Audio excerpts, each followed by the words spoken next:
started in politics in the other party, until I heard the voice and the ideals of the 40th president, and I signed on for the Reagan Revolution.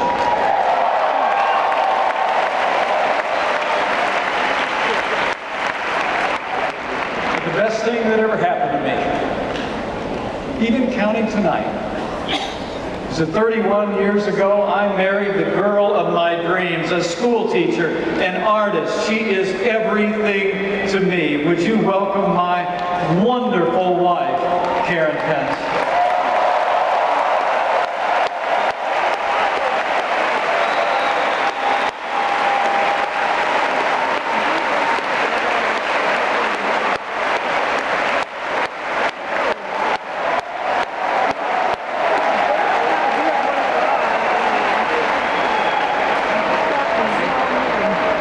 And regardless of any title I'll ever hold, the most important job I'll ever have is spelled D-A-D.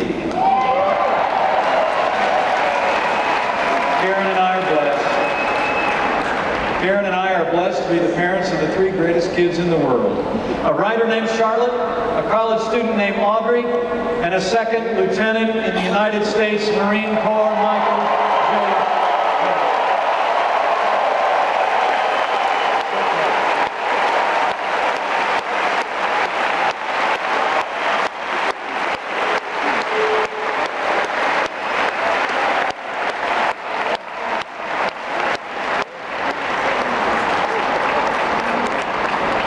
Now, if you know anything about Hoosiers, you know we love to suit up and compete. We play to win. That's why I joined this campaign in a heartbeat. You have nominated a man for president who never quits, who never backs down, a fighter, a winner. Until now, he's had to do it all by himself against all odds. But this week, with this united party, he's got backup, and on November 8th, I know we will elect Donald Trump to be the 45th president of the United States.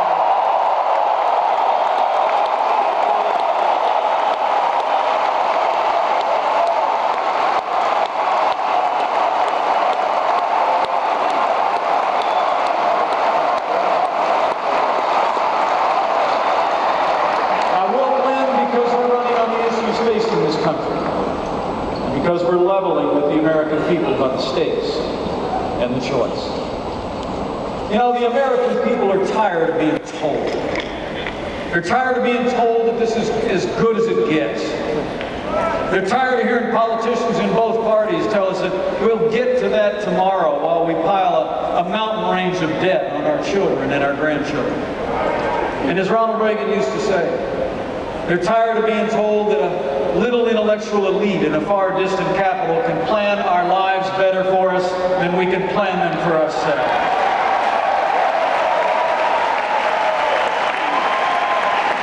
In the end,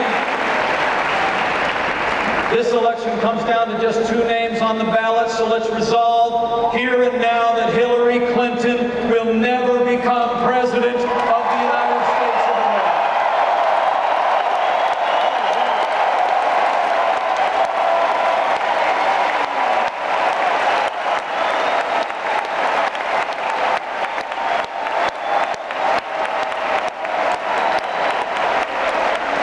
Now, Hillary Clinton essentially offers a third Obama term, and the role is perfect for her. She championed Obamacare because years earlier she had all but invented it. The national debt has nearly doubled in these 8 years, and her only answer is to keep borrowing and spending. And like the president, she thinks the path to a growing economy is more taxes, more regulation, and more government. They tell us this economy is the best that we can do. It's nowhere near the best that we could do. It's just the best that they can do.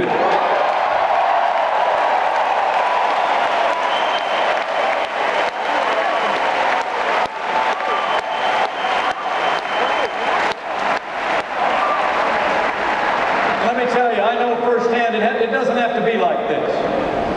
In my home state of Indiana, we prove every day that you can build a growing economy on balanced budgets, low taxes, even while making record investments in education and roads and health care. You know, Indiana is a state that works because conservative principles work every time you put them into practice.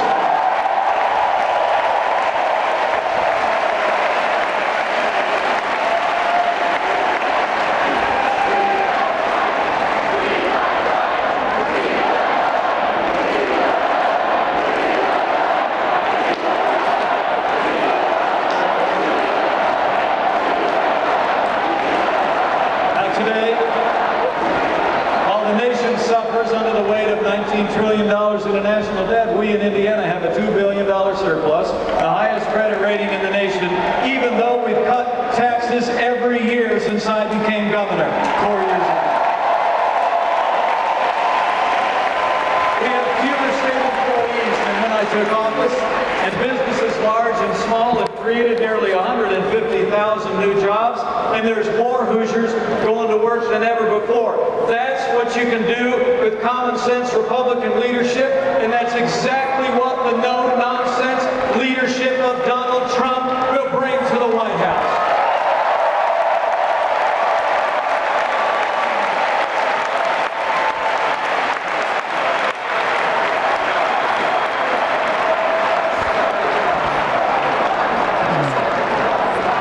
Donald Trump gets it. He's the genuine artist. He's a doer in a game usually reserved for talkers. And when Donald Trump does his talking, he doesn't tiptoe around the 1,000 new rules of political correctness. He's his own man, distinctly American. And where else would an independent spirit like his find a following than in the land of the free and the home of the brave?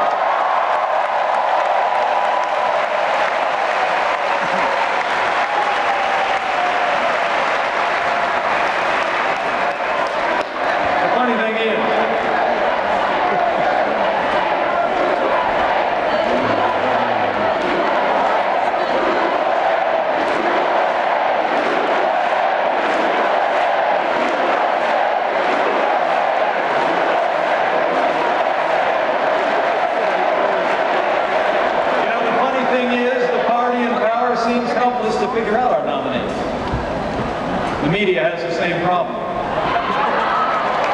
They all keep telling each other that the usual methods will work against him. They keep thinking they've done him in, only to wake up the next morning and find that Donald Trump is still standing and running stronger than ever before. The man just doesn't quit.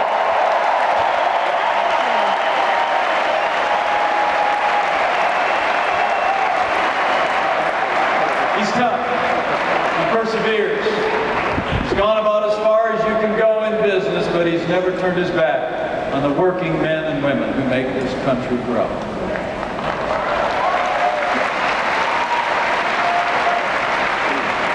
And Donald Trump will never turn his back on those who serve and protect us at home and abroad.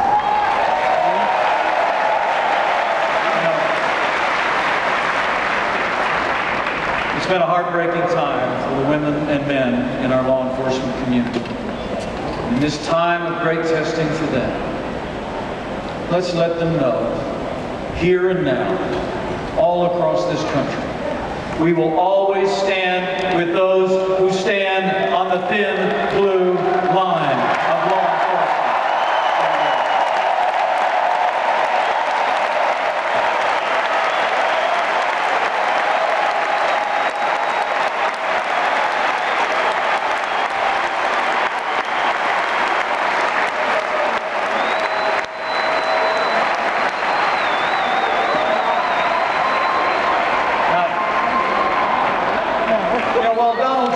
Taking my measure as a possible running mate, I did some observing myself. I've seen the way he deals with people who work for him at every level. And I've seen the way they feel about working for him. Now, I'll grant you he can be a little rough with politicians on the stage, and I'll bet we see that again.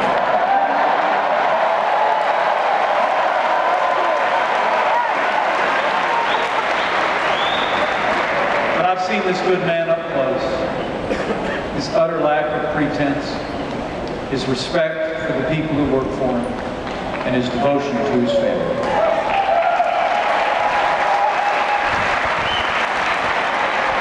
And if you still doubt what I'm saying, remember, as we say back home, you can't fake good kids. How about his amazing children? Aren't they something?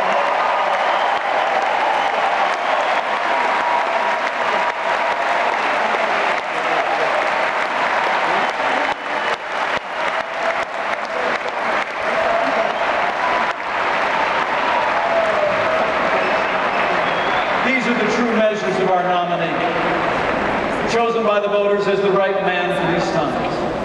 This is the outsider, my running mate, who turned a long shot campaign into a movement. Now, over in the other party, if the idea was to present the exact opposite of a political outsider, the exact opposite of an uncalculating truth teller, then on that score, you got to hand it to the Democratic establishment. They outdid themselves this time.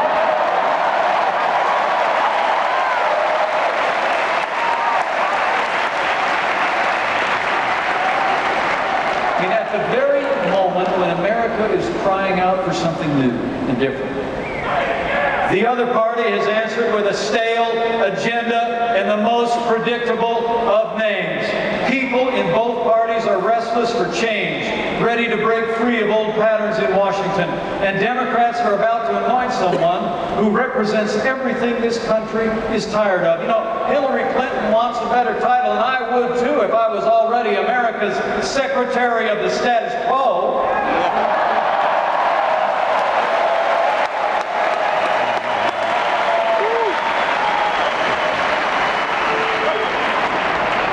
The choice couldn't be more clear. Americans can elect someone who literally personifies the failed establishment in Washington, D.C. We can choose a leader who will fight every day to make America great again.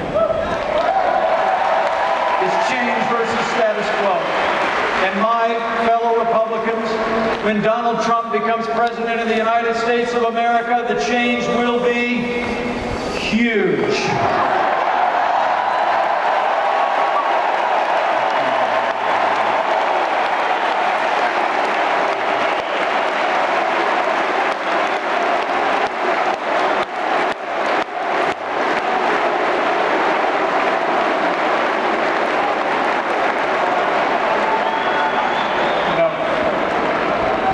For years we've had fundamental problems in America that get talked to death in Washington, D.C., but they never get solved, and they even get worse.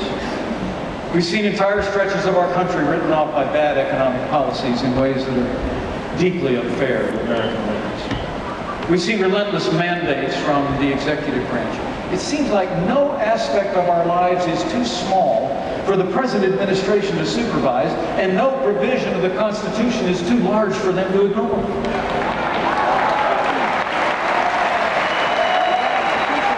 Meanwhile, we've seen borders that go unrespected, a military that's been diminished, promise after ringing promise to our veterans promptly forgotten.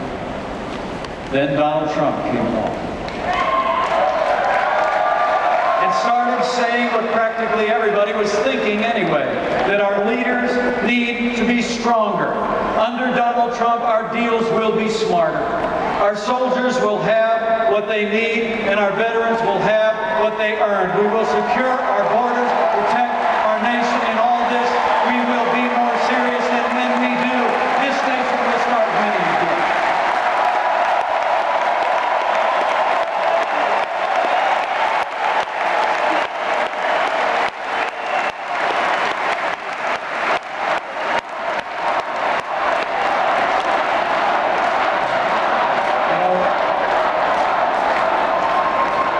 That's the message that men and women in both parties have been longing to hear.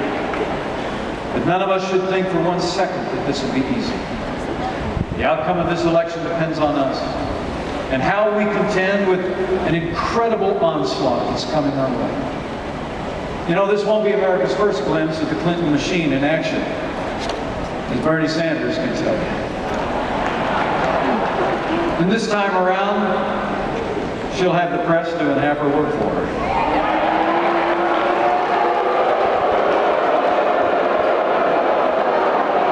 The good news is it won't be nearly enough. Not against a candidate who's captured the attention of the country the way Donald Trump has.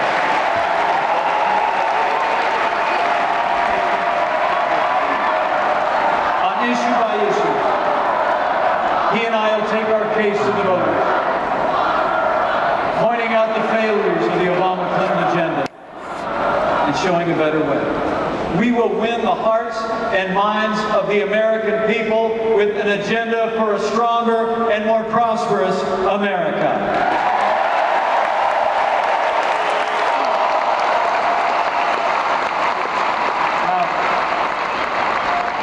The establishment in Washington, D.C. thinks it's only a narrow range of voters who are giving Donald Trump a serious look. But I can tell you firsthand, there's a lot of Americans out there who feel like Democrat politicians have taken them for granted. It's union members who don't want a president who promises to put a lot of coal miners and coal companies out of business.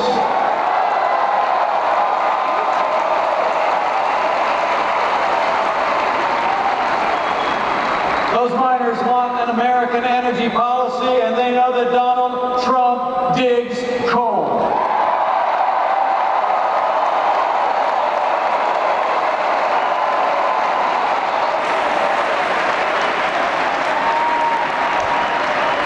It's African Americans who remember generations of hollow promises about safe streets and better schools, and they know Donald Trump will fight for equal opportunity, and he loves educational choice.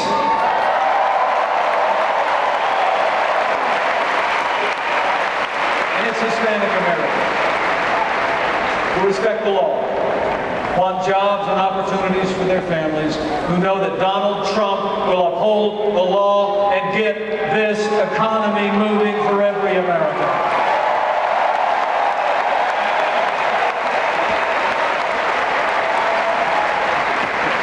The party of Lincoln was founded on equality of opportunity. During these difficult days, it will be our party and our agenda that opens the doors for every American to succeed and prosper in this land.